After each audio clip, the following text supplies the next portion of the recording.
최근에 코로나로 3040 세대 신앙이 흔들리고 있다고 합니다. 이와 관련한 통계가 나왔다고 하는데요. 교회 통계 전문가 지앤컴 리서치의 김진양 부대표와 함께 이야기 나눠보도록 하겠습니다. 대표님 어서 오십시오. 네, 안녕하세요. 예. 네, 3040 세대 기독교인이 신앙적 회의를 경험한 적이 있다는 통계가 있다고요? 네, 3040 세대의 신앙 의식과 생활을 조사한 결과가 있는데요. 네. 실천신학대학교의 21세기 교회 연구소 그리고 한국교회탐구센터 목회데이터 연구소가 지앤컴 리서치에 의뢰해서 지난 11월에 3040 세대 700명을 조사한 결과가 있습니다. 네. 근데 이 조사 결과를 보면 신앙생활에 대해서 현재 회의를 하고 있다 이렇게 응답한 비율이 40%나 되고요. 그리고 전에는 경험한 적이 있다가 40%에서 한 80%가 신앙생활에 대해서 회의를 많이 했다고 얘기를 하고 있고요. 네, 현재 40%가 현재도 하고 있다는 거는 굉장히 놀라운 수치죠. 네. 지금 말씀해 주셨던 것처럼 40% 더하면 이제 80%가 되는데 이 정도로 3040 세대가 많은 이 신앙적 회의를 느낀다는 게 개인적으로는 상당히 많이 좀 충격으로 다가옵니다. 왜 그런 겁니까? 어떤 이유가 있습니까? 네, 몇 가지 이유를 살펴볼 수 있는데요. 네네. 첫 번째 이유는 이들이 신앙적 확신이 좀 부족한 것으로 그렇게 이유를 좀 볼 수 있겠습니다. 네.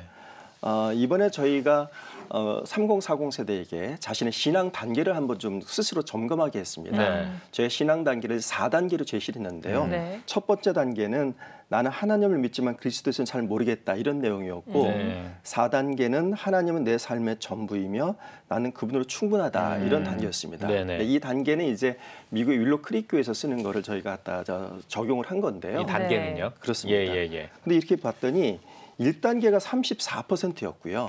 그다음에 2단계 29%, 3단계 27%, 4단계 11%로 단계가 올라갈수록 점점 떨어지는 거예요. 그러네요. 그러니까 1단계가 제일 비율이 높았습니다. 근데 이거를 5060 세대하고 비교해 봐도 차이가 상당히 큰데요. 네. 5060 세대에서는 1단계가 14%밖에 되지 않았던 겁니다. 그러니까 3040 세대에서는 1단계 비율이 5060 세대보다 2배나 높을 정도로 신앙적 확신이 굉장히 부족한 이런 세대로 볼 수 있습니다. 그렇군요. 네. 신앙적 회의를 느끼는 이유가 신앙적 확신이 부족해서라고 말씀을 해주셨는데 또 3040 세대랑 5060 세대의 신앙생활의 이유를 조사한 결과도 있다고요? 네, 우리가 보통 신앙생활을 하는 이유를 보면 이제 구원을 위해서 뭐 이런 게 가장 중심적인 그런 이유가 되지 않겠습니까? 네. 그런데 3040 세대는 좀 다릅니다. 구원을 위해서 신앙생활을 한다는 비율이 28%밖에 되지 않았고요. 마음의 평안을 위해서 이렇게 응답한 비율이 31%로 오히려 신앙의 핵심 가치인 구원보다는 좀 2차적 가치인 그런 마음의 평안에 더 무게를 두고 있었습니다. 그런데 반면에 5060 세대는 구원을 위해서 신앙생활을 한다는 비율이 52%로 압도적이네요. 제일 높았거든요. 그러니까 이런 점에 상당히 차이를 보이고 있는 거죠. 그러니까 3040 세대가 신앙적 확신이 좀 부족한데 이렇게 부족한 이유가 뭔가 좀 살펴보면 3040 세대 가운데서 초등학교 이전에 교회 생활을 시작한 비율이 74%나 됩니다. 그러니까 이들은 부모님 손에 이끌려서 이제 교회를 나오게 된 거고 그러다 보니까 어떤 그 신앙의 자기 확신이 좀 부족하게 된 거고 이게 그들에게 하나의 문화적으로 작용하기 때문에 이제 전반적으로 신앙적인 확신이 부족하고 또 신앙에 대한 회의를 많이 하는 것으로 이렇게 해석할 수 있겠습니다. 스스로가 이제 회심해서 돌아왔다라기보다는 어렸을 때부터 그냥 다니다 보니까 이렇게 교회를 다니는 분들이 많고 그러다 보니 이제 신앙적 확신이 좀 적다. 이걸 이제 신앙적 회의를 느끼는 첫 번째 이유로 짚어주셨습니다. 그렇습니다. 아까 첫 번째라고 하셨으면 이제 두 번째 이유도 있을 것 같은데 두 번째 이유는 뭘까요? 두 번째 이유는 이들에 대한 생활적인 측면에서 살펴볼 수 있습니다. 이들이 그 일상생활에서 스트레스를 어느 정도 받는지 한번 살펴봤더니요. 직장 사회생활로 인해 스트레스 받는다는 비율이 71%였고요. 가사노동 및 육아로 인해 스트레스 받는 비율이 53%로 굉장히 높았죠. 그런데 이렇게 스트레스를 받는 것이 신앙에도 굉장히 부정적 영향을 미치는 것으로 이렇게 나타났습니다. 좀 구체적으로 보면 가사노동 및 육아 스트레스 때문에 신앙에 부정적 영향을 받는다는 비율이 42%나 됐고요. 직장 사회생활로 인해서 신앙이 부정적 영향을 받는다는 비율이 37%로 굉장히 높았습니다. 아무래도 이들 3040 세대는 이제 사회생활을 막 시작한 세대, 혹은 직장이나 이런 데서 중간 관리자 세대 이러다 보니까 직장 생활에 굉장히 열심히 할 수밖에 없고 치열한 경쟁의 이제 그 속에 있는 거죠.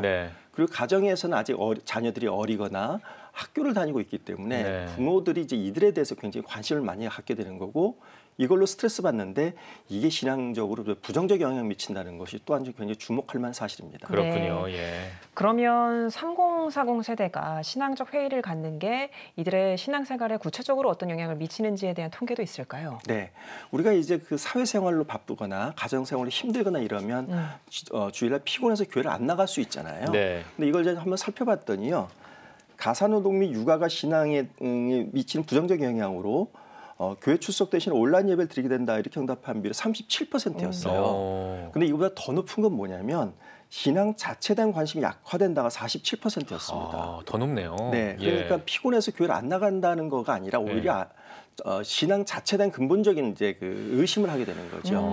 근데 요거는 직장 사회생활 관련해서도 마찬가지로 나타나는데요. 네. 직장 사회생활 때문에 신앙 자체에 대한 관심이 약화된다 이렇게 응답한 비율은 60%나 되는 겁니다.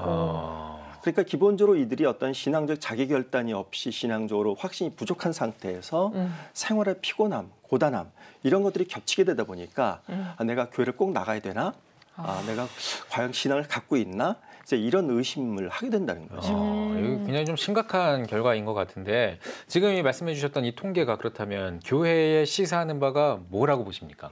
네, 이제 어려서 부모님 손에 이끌려서 교회를 나가게 되는 건 굉장히 행복한 일입니다. 그렇죠. 어린 시절부터 예. 예수님 만나서 생활하니까요. 네. 이제 근데 그러다 보면 나이가 들면서 스스로 하나님을 인격적으로 만나고 신앙적 결단을 하는 이제 그런 과정이 있어야 되는데 네. 그 과정이 부족한 거죠. 따라서 교회 학교 그리고 20대 청년부 때에 이들이 신앙적 확신을 갖게 하는 게 굉장히 중요하고요. 네. 그리고 30, 40대가 되면 생활이 힘들고 이럴 때 좀 위로를 받을 수 있거나 신앙적으로 흔들릴 때 누가 옆에서 잡아줄 수 있는 사람도 있어야 되는데 네. 그게 하나의 소그룹이 그런 역할을 할 수 있거든요. 네. 근데 3040 세대가 다른 세대에 비해서 소그룹을 하는 비율이 굉장히 떨어지는 것으로 이렇게 조사됐습니다. 그래요. 따라서 이들을 교회에서 소그룹을 묶어주는 게 이들의 어떤 신앙을 지키고 신앙을 발전시키는 데 큰 도움이 될 수 있지 않을까 하는 생각입니다. 이 3040 세대의 고단함을 조금 이렇게 낮춰주면 이렇게 좀 경감시켜주면 좀 도움이 될 수 있겠네요. 교회가. 그렇습니다. 예, 네, 예, 알겠습니다. 알겠습니다. 예. 3040 세대가 앞으로 교회 리더 역할을 해야 하는 연령인데도 신앙적인 회의를 느꼈다는 게 참 안타까운데요. 이번 통계를 기반으로 3040 세대 신앙생활에도 긍정적인 변화가 나타나기를 바라겠습니다. 통계로 보는 뉴스 잘 들었습니다. 김진랑 대표님 수고하셨습니다. 네, 수고하셨습니다.